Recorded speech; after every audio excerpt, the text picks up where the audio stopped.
विधवा की हत्या, सातवें रूप में बलदाऊ भैया और अष्टम पुत्र के रूप में हमारे ठाकुर जी पधारे। क्या कहें, अद्भुत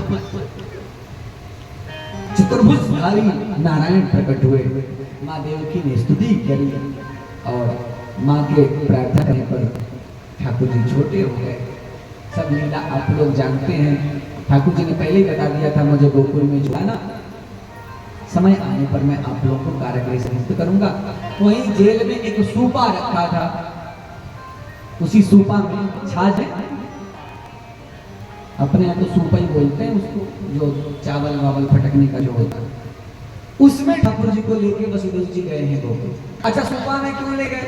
गोद में लेके चले जाते, किसी अन्य पात्र में रख के लेके चले जाते, सूप में लेके। तो सूप की एक सुंदर खूबसूरती होती है, एक उसमें बड़ा अच्छा गुण होता है। माताएं जल्दी समझ इस बात। सूपा में जब हम कोई अनाज रख के उसको जब फटकते हैं तो सूपा जो कचरा कचरा होता है वो बाहर फेंक देता है और बढ़िया बढ़िया अपने पास रख लेता है। जो अच्छा अनाज होता है वो अपने, और उसमें जो कंकड़ तिनका होता है वो सब बाहर फेंक देता है। भगवान को ग्रहण करने वाली बुद्धि और चित्त ऐसा ही होना चाहिए, जो साध साध को कही रहे और थोथा दे उड़ाए।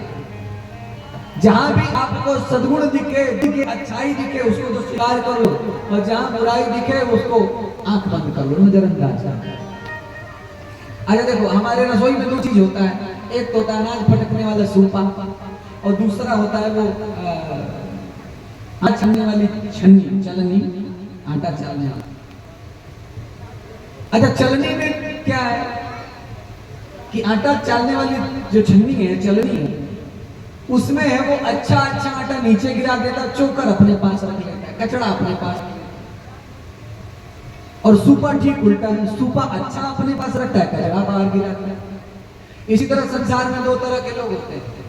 एक वो होते हैं जो कहीं भी जाते हैं खूबसूरती ही देखते हैं, अच्छाई ही देखते हैं, और जैसे लोग होते हैं वो कितनी भी अच्छी जगह पे जाकर के वहां बुराई ही देखते हैं। यहाँ कुछ लोग होंगे उनको खूब कथा अच्छी लग रही होगी, खूब मीठी लग रही होगी, आपको ऐसे होंगे जो यहाँ के खाली बुराई देख रहे होंगे, कमी कहाँ रह गई। और ठीक है, लेकिन दो चार कूलर लगा होता है, बहुत मजा आता है। थोड़ा बैठने के लिए सोफा और लगा होता है तो बहुत बढ़िया है। अब किसी को कुछ कमी नहीं मिलता तो एक जगह कथा कर और सबके बहुत बढ़िया है, व्यवस्था की कथा बहुत बढ़िया है, लेकिन महाराज जी बहुत दुबले पतले हैं, यही कमी है, कुछ नहीं मिला तो यही सही।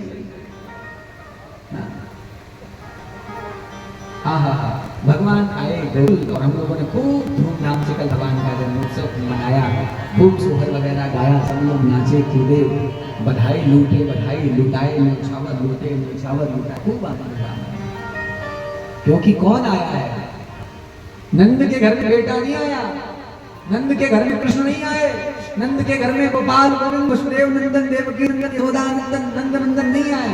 वसुदेव के घर में कौन आए? वसुदेव भगवान बचित्र कहते हैं, नंद स्वाद उत्पन्नो जाह्लादो महामना आहूत विप्रान यज्ञान जाता सुचिरलंकृता।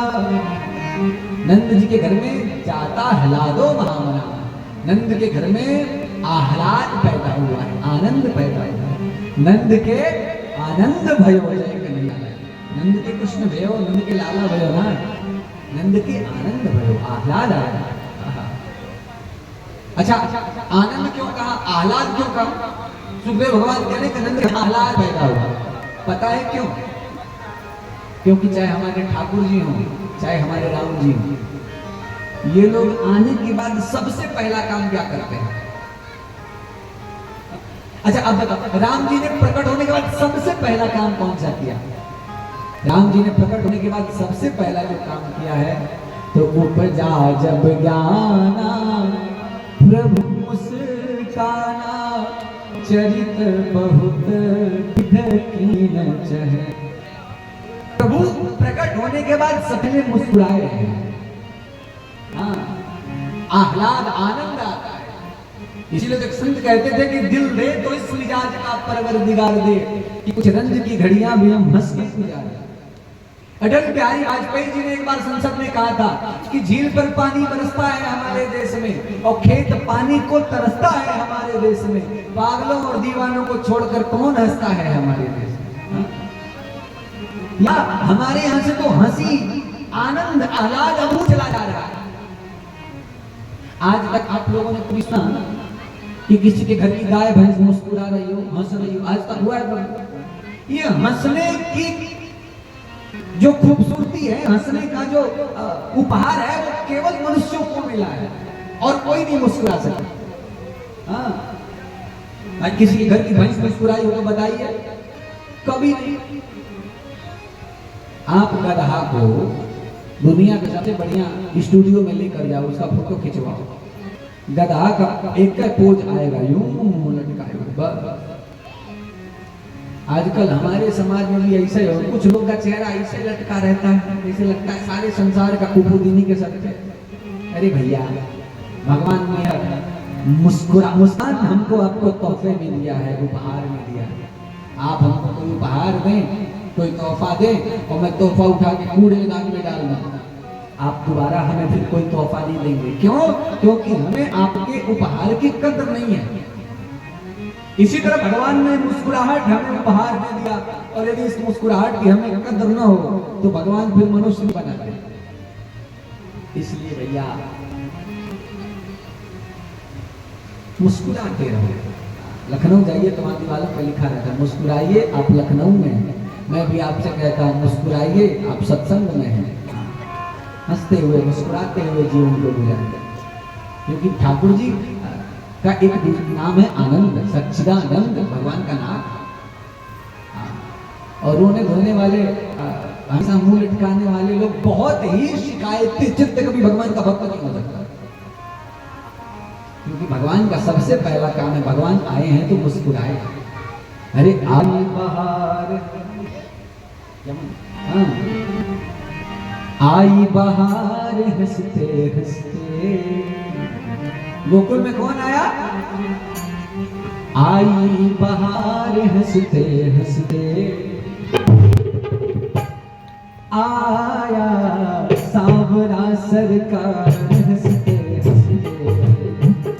आई बहार हंसते हंसते, ओ आई बहार हंसते हंसते। अरे आया सांवरा सरकार हंसते हंसते। अरे आया सांवरा सरकार हंसते। हाँ आया सांवरा सरकार हंसते हंसते।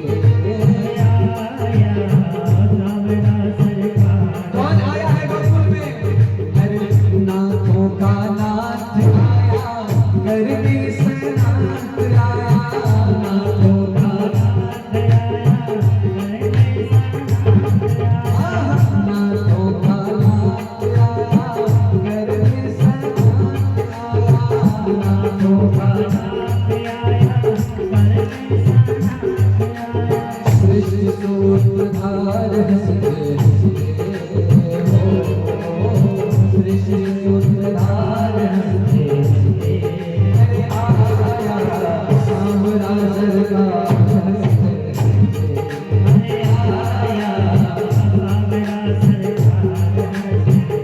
आई बहार हंसते हंसते, ओ आई बहार हंसते हंसते। अरे आया सांवरा सरकार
किसी का भगवान आया, शंकर का ध्यान आया, किसी का भगवान आया, शंकर का ध्यान आया, किसी का भगवान आया, शंकर का ध्यान आया, किसी का भगवान आया, शंकर का ध्यान आया, वेदों का सार हंसते हंसते हो, वेदों का सार हंसते हंसते,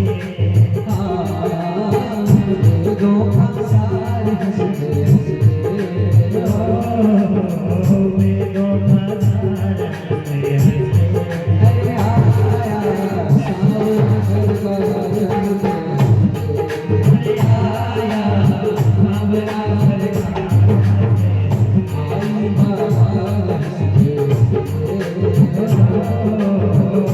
आई बाबा हंसते हंसते, आया सावन सरकार हंसते हंसते, आया बाबरा सरकार हंसते गए हो।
तपसी का त्याग आया, भक्ति अनुराग आया, तपसी का त्याग आया, भक्ति अनुराग आया, तपसी का त्याग आया, भक्ति अनुराग आया, तपसी का त्याग आया, भक्ति अनुराग आया, प्रेम बिना प्यार हंसते हंसते हो, प्रेम बिना हंसते हंसते, प्रेम का प्यार हंसते हंसते हो, प्रेम का प्यार हंसते हंसते, आया सावन सरकार हंसते हंसते, आया सावन सरकार हंसते, आई बाबा हंसते हंसते हो, आई बाबा हंसते हंसते, आया सावन सरकार हंसते हंसते, आया सावन, बोलिए श्याम सुंदर सरकार की हो।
आशीष भैया बाजे हर साल बधैया, ले लो आशीष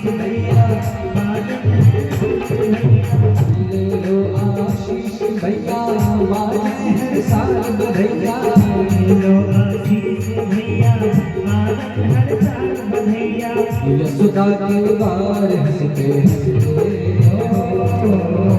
यशोदा के द्वार हंसते हंसते यशोदा के द्वार हंसते हंसते यशोदा के द्वार हंसते हंसते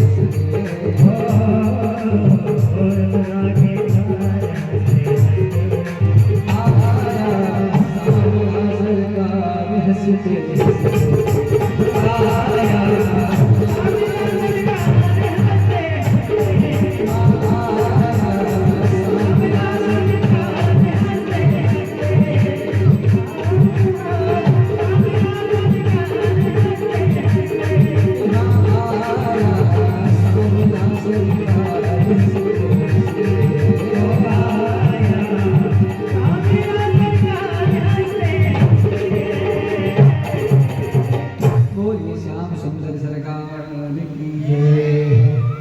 ठाकुर जी जब आते हैं हंसते हुए ही आते हैं। हाँ, चारों तरफ खूब आनंद हो रहा है, खूब बधाइयाँ बांटी जा रही हैं, लुटाई जा रही हैं, लूटी जा रही हैं, चारों तरफ आनंद ही आनंद। भागवत जी में जो वर्णन है कि नंद बाबा ने कितना दान किया है। नंद बाबा ने इतना दान किया है, विप्रागावश्च वेदांश्च तपः सत्यदमः शम। 9 लाख गायों को नंद बाबा ने उनके खुरों को सींगों को सोने से और खुरों को चांदी से मड़वा के 9 लाख लोगों में दान किया। और ब्राह्मण उनके दरवाजे पे जिन्होंने जात कर्म संस्कार किया है, जिन्होंने वेद पाठ किया है, आहूय विप्राग वेद ज्ञान जाता सुचिवंतता, तो एक एक ब्राह्मण को 7 अनाज के पहाड़ बनाकर दान करते। धान के अलग, गेहूं के अलग, चावल के अलग, दाल के अलग, ऐसे पर्वत बना बना के दान किए। इतना दान किया है, किसी को सोना, किसी को चांदी, किसी को हीरा, किसी को मोती। हम लोग तो बधाई जब गाते हैं तो उसमें तो यहाँ तक आया है कि काहू को हाथी दीनी, काहू को पालकी, किसी को घोड़ा, किसी को हाथी, किसी को पालकी, जिसने जो मांगा सब मिला।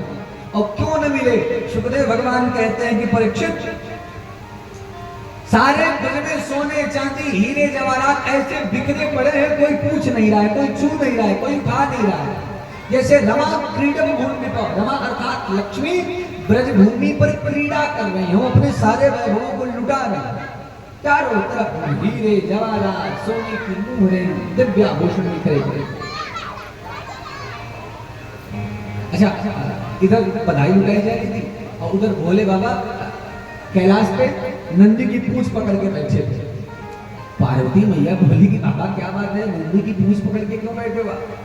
बोले अरे वो ब्रजमंडल में नंद बाबा इतने गौओं और बैलों का दान कर रहे हैं, मुझे डर है कहीं मेरी नंदी का भी संकल्प न कर ले, मेरी तो गाड़ी चली जाएगी, बिना गाड़ी का होगा उनका। अच्छा, बोले बाबा बोले अरे वो नंदी भैया ने मेरा श्रृंगार तो कर दे। नंदी बोला अभी महाराज गया तो तुरंत वो गुफा के अंदर से वो पुराना सा बाघांबर धूल लगा हुआ, उसमें झाड़ के लाया कमर में। अच्छा, बाघांबर कमर में टिक रहा है, उसमें कोई पैंट के हुक तो है नहीं कि पैजामे का नाड़ा हो, तो वो टिके ही ना।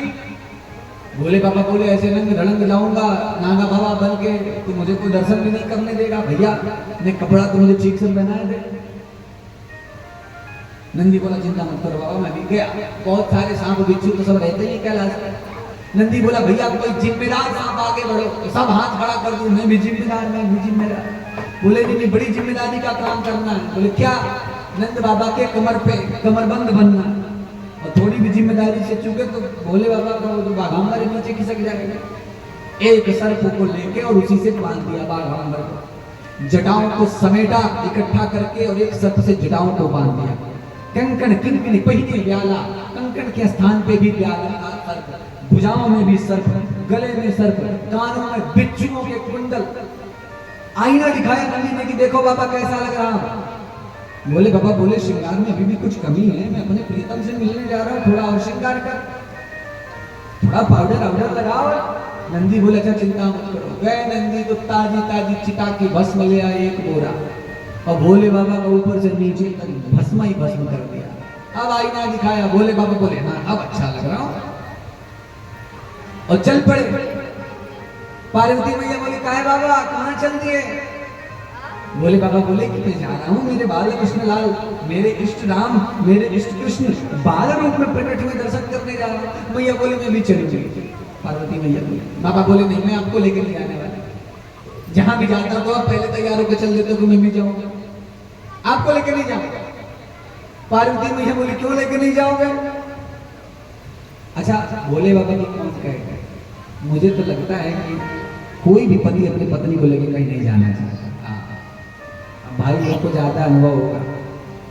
राम जी भी सीता जी को लेकर बनवास थोड़ी जा रहे थे, उन्होंने भी बहुत मना किया।